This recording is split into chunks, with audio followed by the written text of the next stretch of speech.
Hello guys, my name is Blair. I'm actually a lurker in these stories, but I never thought I would have one of my own. I don't think any of us have ever imagined ourselves in this situation, but you never know what fate has in store for you. This is exactly what happened to me. My husband, Howard, was the best partner I could ask for. He was caring and had a very good reputation among his peers. We met at a work event and hit it off immediately. Howard and I had a lot of common interests, which drew us closer. We dated for about 5 years before deciding to tie the knot. Frankly speaking, he was my best friend. I couldn't imagine my life without him. One thing that I must mention is the fact that he was very close to his mother. His dad passed away when he was young, so it was always his mom and him. His mother, Miranda, was actually speech impaired and couldn't speak. But she was a very kind woman. At least that's what I thought. In our very first meeting, she was quick to sing praises of me. We communicated through texts since I didn't know sign language. She said, "I'm so glad to finally meet you, Blair. You have no idea how excited I am. Howard always speaks praises of you, and I can see why. You are an amazing woman." "I'm very flattered, Miranda. I'm glad you like me and we are going to have a great relationship. I lost my mother 10 years back and you feel a lot like her." "Blair, I do have a feeling that we will be very close. I always wanted a daughter and it looks like I finally have one." Indeed, Miranda and I had a great bond. We spend a lot of time together even without Howard. While I was pretty well off, Howard and Miranda were not as much. So I tried to help them out as often as possible. I seriously felt a lot of love towards them, so it all made sense to me. They quickly became my family other than my sister, Erin. For some reason, Erin was a little weary of them. However, she could see that I was happy, so she didn't say anything about them. Howard's reaction to Erin getting her inheritance has some part to play. When Erin and her husband suddenly purchased a new house and 2 new cars, he was pretty shocked about it. Howard said, "Wow, Erin, you did splurge on your car and house. I had no idea your job paid so much money." "It wasn't my job, Howard. We came into some money very recently, so we decided to change our lifestyle a bit." "Are you sure it's not something illegal? I mean, normal people like us do have to work hard to have this kind of lifestyle. Hell, most of us can just dream about it." "There is nothing illegal going on, Howard. She just got the rest of her inheritance from our parents. It was in a trust fund until she turned 30. "Really, Blair? Wow, that must be very convenient. Do you have a trust fund like that?" "I do, actually. We were given the house straight away, but the rest is put in a fund until we turn 30. I will get mine once I turn 30 as well." "Oh my God, we will be so rich. I guess I won't have to work anymore. You can just pay for us. I wish you could get it sooner. It would have been so much better." Erin looked really uncomfortable at his words. Even I felt like his words were a little off. Still, we laughed about the situation and let it go. Ever since then, Howard had intentionally made me pay more towards dates and gifts. He even told me to buy Miranda expensive gifts since I had the money. He was constantly making plans of living a luxurious life and not working again. Despite all these red flags, I chose to ignore him. My sister scolded me about revealing my inheritance like that. She said, "Blair, you should have thought better. You know the reason our parents didn't give us the money straight away. They wanted to protect us from getting tricked." "Relax, Erin. It's just Howard. I told about the inheritance. He's my boyfriend. We're talking about getting engaged soon. He would have known eventually." "You saw how he reacted to the news. You could have waited, Blair. How are you sure he won't marry you for money? He has always regarded you as an ATM anyway." "Come on, Erin. It's not like that. Howard loves me and I love him too. I don't mind spending money on him. He isn't forcing me to give him money. Don't worry, it's not a problem. Sometimes I wish I had listened to Erin. I was so busy defending Howard that I ignored her words. I overlooked all the red flags and decided to be with him. People make mistakes, and I ended up making a big one. I was stupid and desperately wanted a family. Howard and his mom were perfect for my dream family. They loved me and I loved them as well. So I was instead blown away by their affection and love. Fast forward a year. Howard proposed to me and I said yes. We were already planning to move into the house I inherited from my parents. Since Howard didn't have a house of his own, it was decided that he would live with me. But as the wedding drew near, he started to act a little off. When I asked him about his problems, he said, "Blair, there's something that you need to know about. Mom's lease is about to expire in a few months. After we get married, I will have to live with you. Would you mind if she moves in permanently? You know she can't speak, and I don't like her being alone and vulnerable."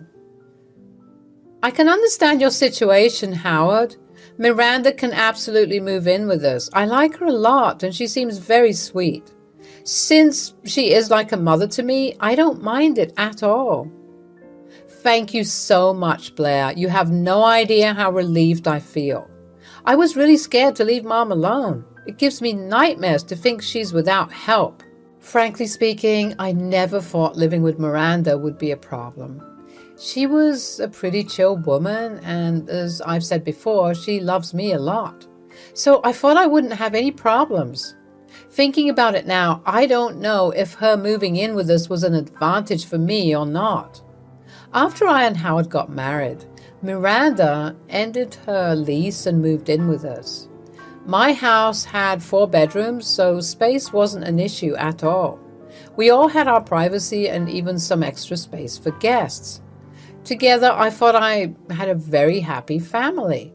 I never considered Miranda as a mother-in-law. I always considered her like my own mom. After years of being without a mom, it finally felt like I had everything in the world. Erin, on the other hand, wasn't so convinced about my happiness. When I visited her alone, she used to warn me about Miranda and Howard. She always said, "Sis, I know that you're very happy right now, but I think you should be careful. There are a lot of warning signs around you. You seem to not notice them at all." "What do you mean, Erin? I don't understand what you're talking about." "Look, I can see that you love Miranda and Howard, but you might be getting a little carried away. When you are not looking, I have seen Miranda make faces at you. Even Howard supports her and laughs. I might not understand sign language, but body language also tells a lot." "You might be a little mistaken, Erin. Howard and Miranda are genuinely nice people. Yes, they may not be from our economic background, but they're still good people." "I don't know, Blair. I don't mind their economic status, but something seems really fishy. I just want you to be careful. Why don't you learn sign language? That way you won't be excluded from their conversations." "That's a great idea, Erin. You know what? Her birthday's coming up next month. I'm sure I can learn some basic sign language by then. It will be a good surprise for her."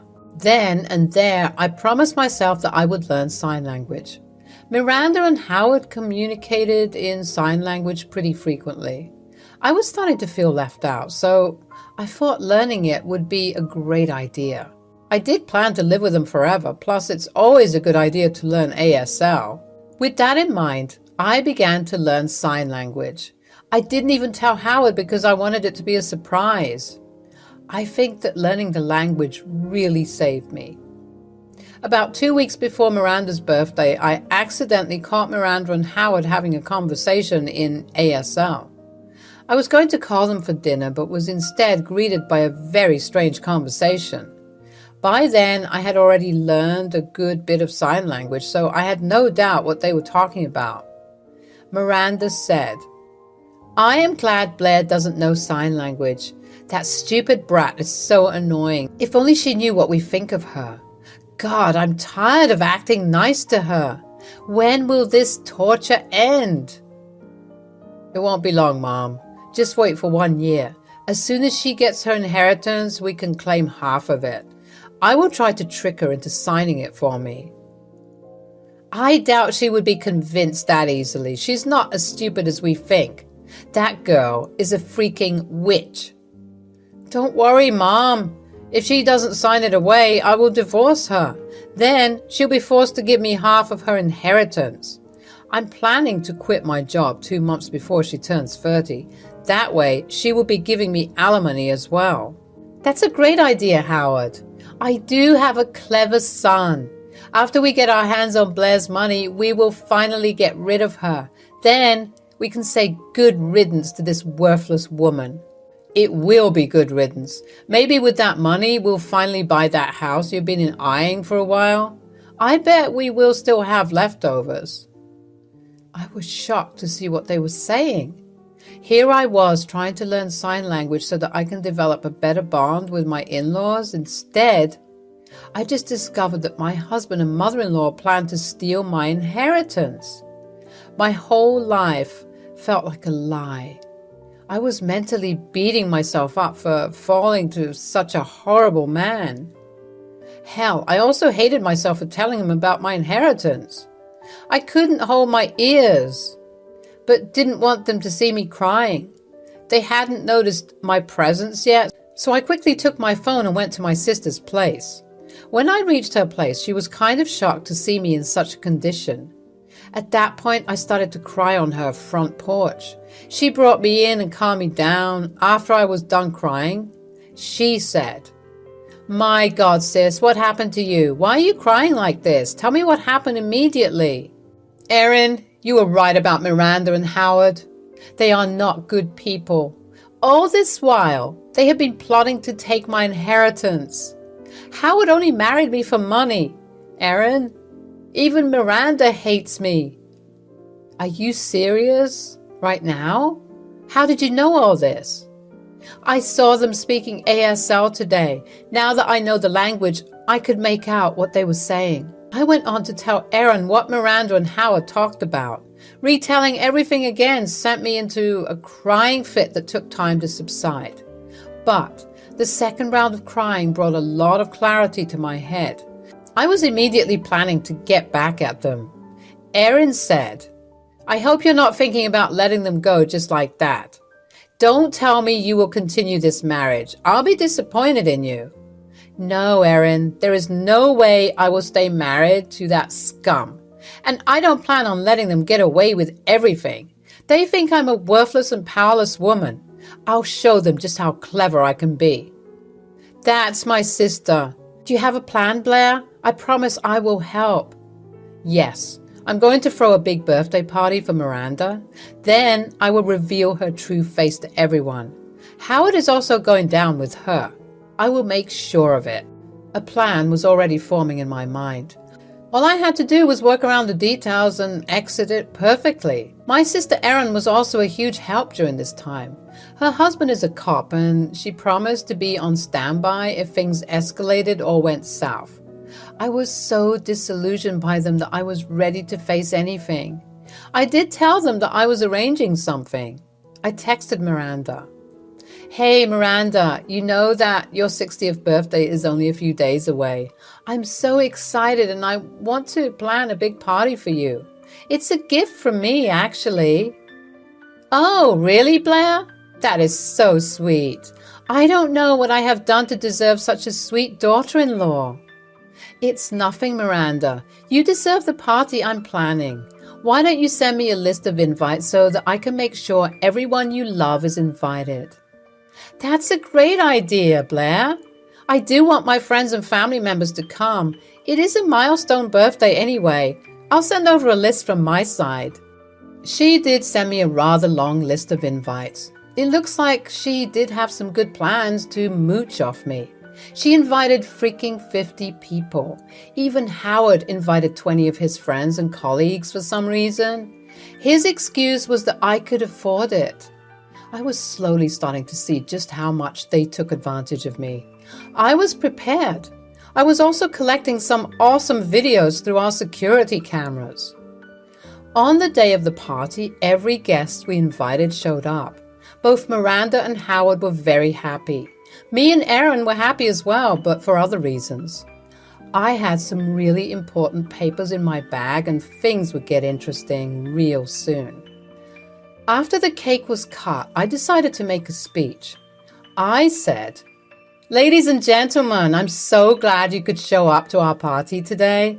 Thank you for taking time from your busy schedules to celebrate Miranda's birthday today. Since everyone is already here, I would like to give Miranda my special gift." "You got a special gift for Mom? On top of everything? That's so nice." "It sure is, Howard. Why don't we find out what my gift is?" I quickly faced Miranda and Howard and signed to them something. I simply signed, "I know your plans about my inheritance. Now, watch me destroy your reputation in front of everyone. This is my gift to you, Miranda. Howard will get one as well." After I signed with them, the two of them looked shocked. They looked around and could see that some people could figure out what I said. Most of Miranda's friends knew sign language, so they could make out what I said. Miranda and Howard quickly signed to beg me to stop. I smirked and started to say and sign. "So guys, last month I decided to learn ASL to surprise my mother-in-law.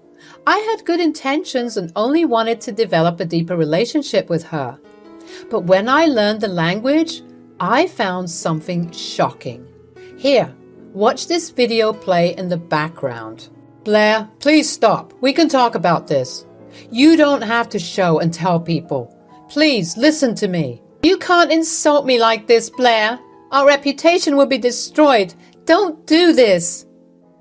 I paid them no heed. The video played and people saw just how horrible Howard and Miranda were. I recorded them having some very mean conversations about me. They called me a spoiled brat, a worthless witch, among many more. They also discussed more on how they would steal my inheritance. People who knew ASL were horrified by the video.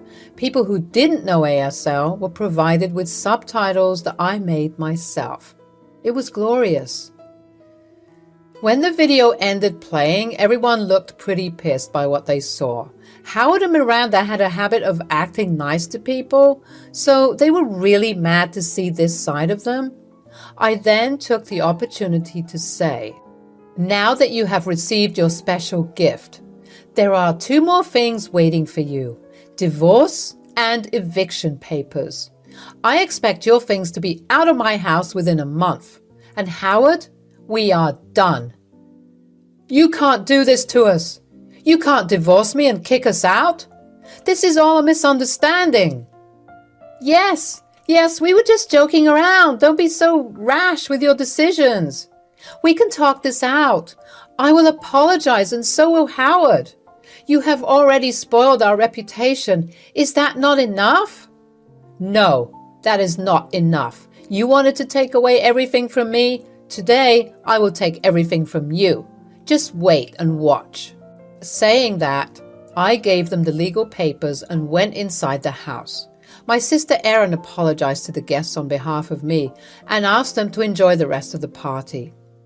They actually started to berate my husband and mother-in-law. My husband's colleagues gave him dirty looks while Miranda's friends literally just left. One of them also said that they would never speak to her again. Erin told me everything later.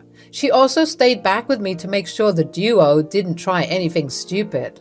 As the days passed, Miranda and Howard were shunned by everyone.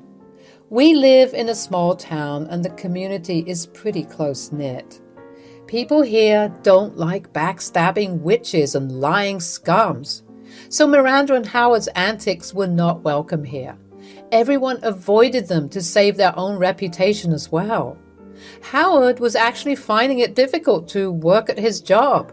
They begged me to change my mind and let them stay. Howard was the one who did the most begging. He promised to love me and change his ways. Surprisingly, he even offered to kick his mother out. That made me laugh, but Miranda didn't find it so amusing. By the end of the month, Howard and Miranda were having full-blown fights in ASL. It was rather fun to watch. Howard believed that I would have stayed with him if Miranda had left the house. Miranda was offended that he would think of abandoning her. I guess the two saw that a good catch like me was getting away. Anyway, the eviction month was up and I had to call the police to get them out. No relative was willing to take them in, so they had to take a hotel. After a week, Howard quit his job and moved away. They couldn't bear the constant stink eyes and jabs of people. A relative far away took them in for a month, but not more. They tried to beg me again, but I refused to house them. Howard then signed the divorce papers because he no longer had the money for a lawyer. So our divorce was finalized soon. Now they are struggling to get by while I am enjoying my newfound inheritance all by myself.